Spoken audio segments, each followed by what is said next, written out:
Maaari bang makapasok sa kaharian ng langit ang mga taong hindi nagsisimba?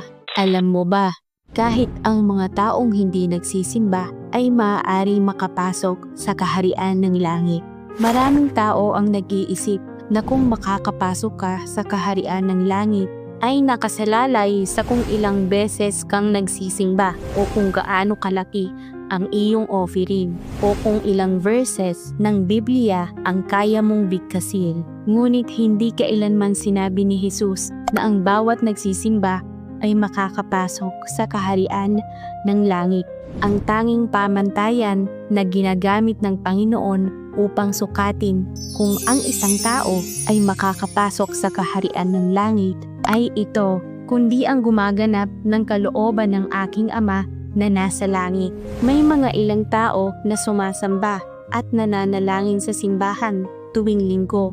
Ngunit pagbalik nila sa pang-araw-araw na buhay, namumuhay pa rin sila sa kasinungalingan, inggit at kawalan ng pagpapatawad.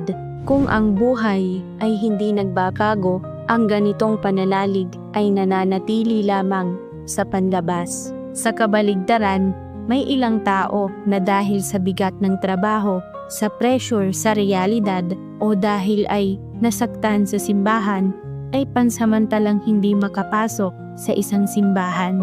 Wala silang mahusay na panalangin, ngunit pinipili nilang tanggihan ang tukso. Pinipili nila ang magpatawad kapag nasasaktan. Pinipili nila ang katapatan kapag nahaharap sa pakinabang. Ang ganitong mga tao ay tumutugon sa kalooban ng Diyos sa pamamagitan ng pagsasabuhay nito sa tunay na buhay.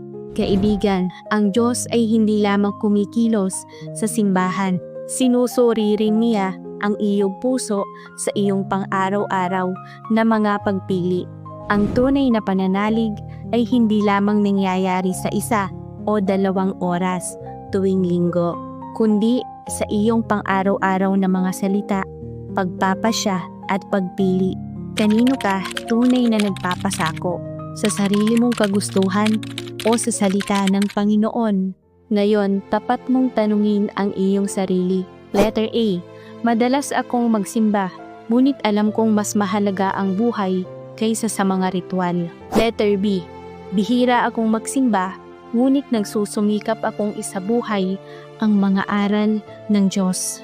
Kung ikaw ay pagod na rin sa isang pananalig na mayroon lamang anyo, ngunit walang pagbabago at naghahangan ng tunay na pagsunod sa Kanya, magbago ng buhay, mag-iwan ka ng comment. Panginoon, hinahangad ko ang tunay na pananalig. I-invite kitang mag-join sa aming online Bible study group. Sama-sama nating hanapin ang daan patungo sa kaharian ng langit.